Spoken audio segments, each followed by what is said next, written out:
প্রিয় যশোরবাসী, আমরা মুক্তির দ্বার প্রান্তে দাঁড়িয়ে আছি।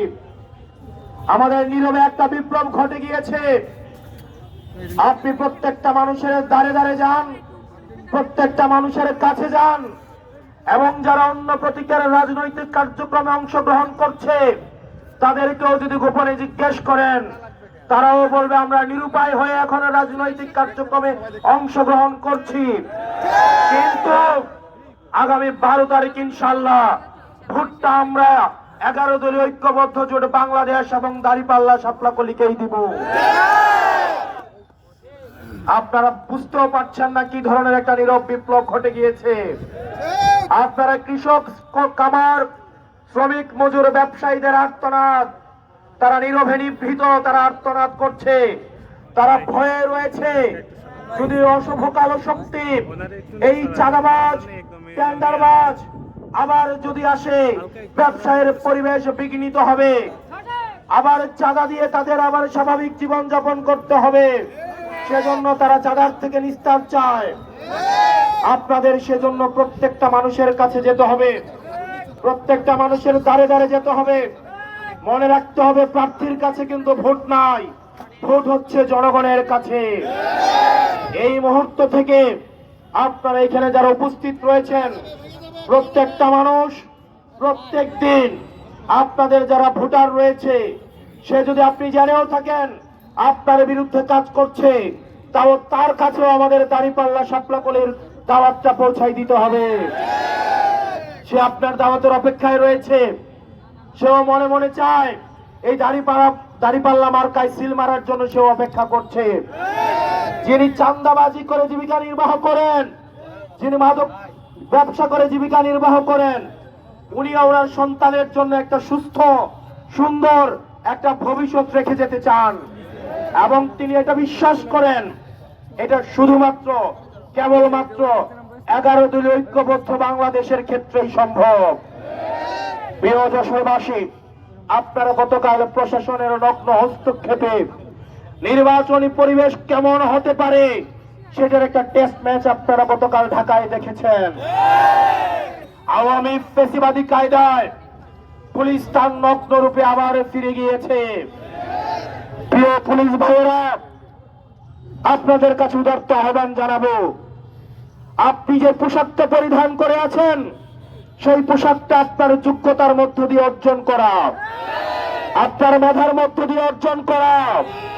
আপনাকে অনুরোধ করব, আপনার বাসায় সন্তান রয়েছে, আপনার মা বাবা রয়েছে, আপনি যদি বিগত 3টা নির্বাচনের মতো আবার যদি ঘুষের টাকা স্পর্শ করে দেখেন, আল্লাহর আরশ কেঁপে উঠবে।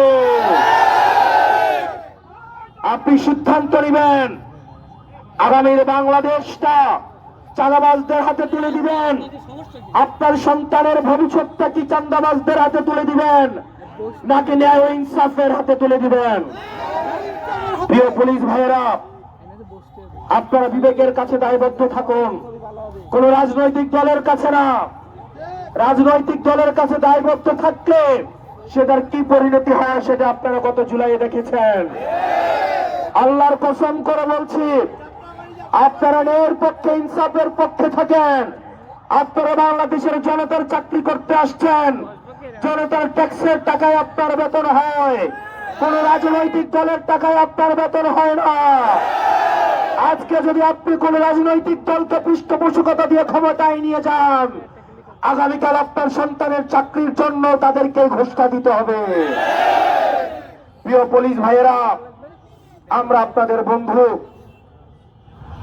আমাদের বাংলাদেশটা সুখী সমৃদ্ধ করে তুলতে চাইলে আপনাদের অবদান রয়েছে, আপনাদের দায়িত্ব রয়েছে। আমরা চাই আমরা একসাথে কাঁধে কাঁধ মিলিয়ে ভাই ভাইয়ের মতো করে এই বাংলাদেশটাকে একটা সুখী সমৃদ্ধ করে তুলতে চাই। আপনারা নিজেদেরকে প্রশ্ন করেন, আর কতদিন আপনারা রাজনৈতিক গোলামি করবেন?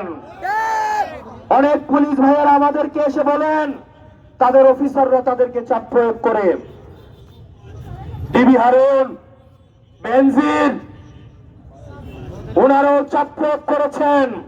প্রিয় পুলিশ ভাইয়েরা, জুনিয়র অফিসার আপনারা যারা আছেন, আপনারা জুলাইয়ের কথা ভুলে যাবেন না। বাংলাদেশের জনতা, বাংলাদেশের জনতা যার বিপক্ষে দাঁড়ায়, কামান দিয়ে, গোলাবারুদ দিয়ে, মিলিটারি দিয়ে, ভারত দিয়ে তাদেরকে আটকাই রাখা যায় না। প্রিয় প্রশাসনের ভাইয়েরা, গত 17 বছর আপনাদের প্রতি যে অনাস্থা তৈরি হয়েছে, সেই অনাস্থা থেকে আস্থা অর্জনের পরীক্ষা হচ্ছে আপনাদের 12 তারিখ।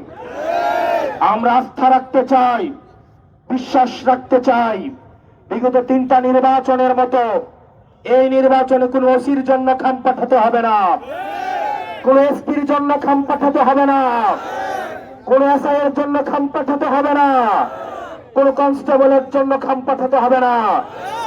আপনারা যদি কোনো একটা অবৈধ টাকা স্পর্শ করে দেখেন, আল্লাহ সাক্ষী আপনার সন্তানের ভবিষ্যৎ আপনারা বিনষ্ট করবেন, আপনারা মা বাবার ভবিষ্যৎ আপনারা বিনষ্ট করবেন।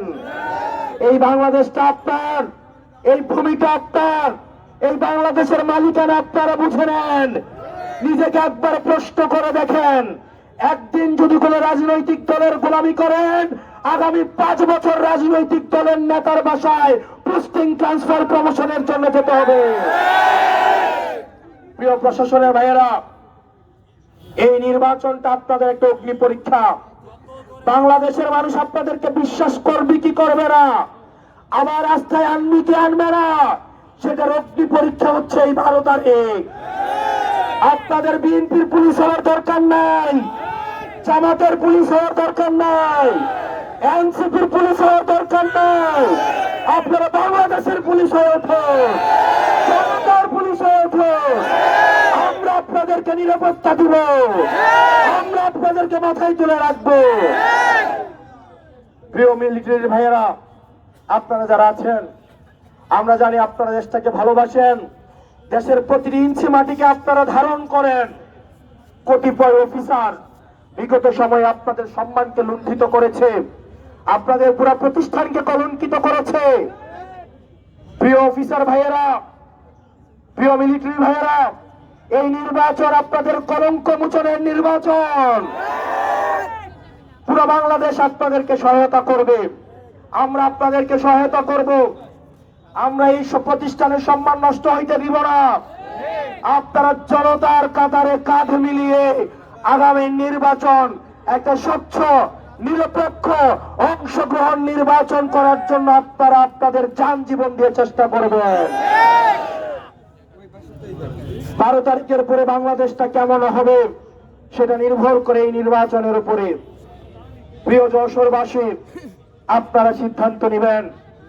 আপনি দেখবেন বাংলাদেশের যত চাঁদাবাজ, যত টেন্ডারবাজ, যত ইয়াবা বিক্রি করে, যারা যারা জমির দালালি করে, যারা সুদখোর, যারা ঘুষখোর, যারা জমি দখল করে, তারা আজকে এই বাংলাদেশ বিরোধী জোটের বিপক্ষে অবস্থান নিয়েছে। তারা যেহেতু বিপক্ষে অবস্থান নিয়েছে, সুতরাং এটা স্পষ্ট হয়ে গিয়েছে আমরা সঠিক পথে আছি। কেবল আমাদের দ্বারা বাংলাদেশের প্রকৃতি সমৃদ্ধ উন্নতি সম্ভব। আগামী 12 তারিখ আপনারা প্রত্যেকেই সকাল 7:30টায় আপনারা ভোট কেন্দ্রে চলে যাবেন। আপনারা বাংলাদেশের মালিকানা বুঝে নিন। আপনাদের ক্ষমতা আপনাদের থেকে কেড়ে নেওয়া হয়েছে। এই বাংলাদেশকে, বাংলাদেশের মালিকানা বুঝে নেওয়ার সময় এসেছে আপনাদের। আগামী 12 তারিখ সকাল 7:30টার দিকে আপনারা কেন্দ্রে কেন্দ্রে চলে যাবেন।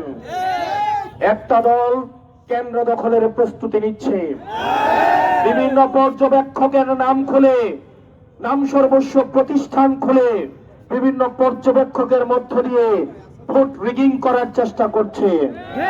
আমি বিশ্বাস রাখতে চাই, আমার যেসব ছাত্র ভাইয়েরা কামানের মুখে, গোলা বারুদের মুখে, হাসিনার চোখে চোখ রেখে হাসিনার পেটুয়া বাহিনীর বিরুদ্ধে গিয়ে যারা জুলাইতে রাস্তায় নেমে এসেছিল, আমার এই ভাইয়েরা আবার এই 12 তারিখ ভোট কেন্দ্রগুলো পাহারা দিতে নেমে আসবে ইনশাআল্লাহ।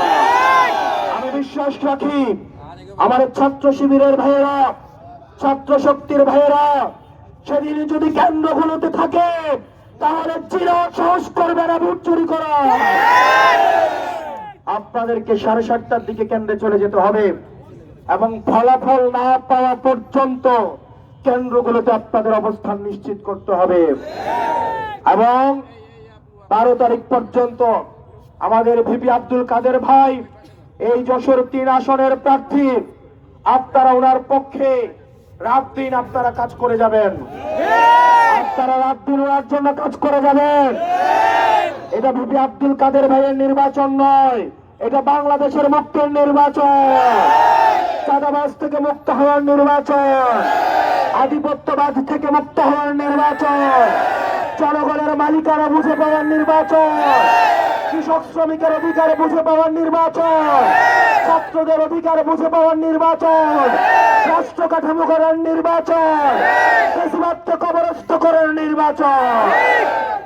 প্রিয় যশোরবাসী, 12 তারিখ পর্যন্ত আপনারা প্রত্যেকেই আপনার সন্তানের দিকে তাকায়া তার ভবিষ্যৎটাকে সুন্দর করার জন্য, মেধাভিত্তিক করার জন্য আপনি যে রাজনীতি করেন এটা আপনার ইচ্ছা। আমি জানি অনেক ধানের শীষের ভাইয়েরা আছেন, তারা মনোকষ্ট নিয়ে আমাদের কাছে আসেন, তাদের নেতারা তাদেরকে টার্গেট দিয়ে দেয়, এই সপ্তাহে 5 লাখ, ওই সপ্তাহে 10 লাখ। তারাও এইসব থেকে মুক্তি চায়, তারাও এইসব থেকে মুক্তি চায়। আপনারা আমার এই যে তৃণমূলের যেসব নির্যাতিত নিপীড়িত বিএনপির নেতা কর্মী আছে তাদের কাঁধে হাত রাখুন। তারা কষ্টে আছে, তারা নিজেরা নির্যাতিত মনে করছে, নিপীড়িত মনে করছে, কারণ নেতা চাঁদাবাজি করতে অর্ডার দেয়, সেটা কিন্তু কর্মীদেরকে বাস্তবায়ন করতে চায়। তৃণমূলের অনেক বিএনপির নেতা কর্মী আছে, তারা এটার সাথে সম্পৃক্ত না, তারা সেটা করতে চায় না। কিন্তু গত 17 বছর আমার বিএনপির যে ভাইয়েরা নির্যাতিত হয়েছে, নিপীড়িত হয়েছে, গুম খুনের শিকার হয়েছে, আজকে তারা বিএনপিতে তারা হচ্ছে মার্জিনালাইজড। এক হাইব্রিড বিএনপি এসে এই আমার মূল বিএনপি ভাইদেরকে তারা কর্নার করে ফেলেছে। আপনারা বিএনপির ভাইদের কাছে যাবেন, যারা জিয়ার আদর্শে বিশ্বাস করে, বেগম খালেদা জিয়াকে ধারণ করে, তারা চাঁদাবাজির সাথে সম্পৃক্ত না, তারা ঐক্যবদ্ধ বাংলাদেশকে ভোট দেওয়ার জন্য অপেক্ষা করছে। তারা ধানের শীষের বিপরীতে গিয়ে দাঁড়িপাল্লাকে ভোট দেওয়ার অপেক্ষা করছে। আপনারা বিশ্বাস রাখেন, তারা ধানের শীষ নিয়ে মিছিল নিয়ে কেন্দ্রে যাবে, কিন্তু ভোটটা দিবে দাঁড়িপাল্লাতে, তারা ভোটটা দিবে হচ্ছে সাপলাকলিতে, তারা ভোটটা দিবে হচ্ছে রিক্সা মার্কায়। সুতরাং তাদের কাছে আমার দাওয়াতটা পৌঁছাই দিতে হবে। আপনারা পারবেন না? আপনারা পারবেন না? প্রত্যেকটা ভোটারের কাছে আমাদের দাওয়াত পৌঁছাইতে হবে। এবং আপনারা এখানে যারা আছেন, আমাদের এনসিপি, ছাত্র শক্তি, যুব শক্তি, নারী শক্তির যারা নেতৃবৃন্দ আছে, তাদের সাথে সমন্বয় করে, তাদের যে সক্ষমতার সর্বোচ্চটি ব্যবহার করে আপনারা এই আসনে জয় ছিনিয়ে আনবেন ইনশাআল্লাহ। জয় ছিনিয়ে না আনা পর্যন্ত ছাত্র শক্তি, ছাত্র শিবির, এনসিপি, বাংলাদেশ জামাতে ইসলামী, যুব শক্তি এবং যুবদের যে সংগঠন রয়েছে বাংলাদেশ জামাতের, এবং শ্রমিক শক্তি, শ্রমিক কল্যাণ ফেডারেশন, আপনারা সবাই ঐক্যবদ্ধভাবে আপনারা কাজ করে যান আমাদের বিজয় দ্বার প্রান্তে। যশোরে কোনো মার্কা আছে? কোনো মার্কা আছে? এই সংসদে কোনো মার্কা আছে? সরকারের কোনো মার্কা যাবে? আপনাদের কোনো মার্কা আছে? সেই মার্কা হাতের তালে বুকের বলে হরিয়ানা সংসদে সরকারে এবার যাবে, জিতবে কারা?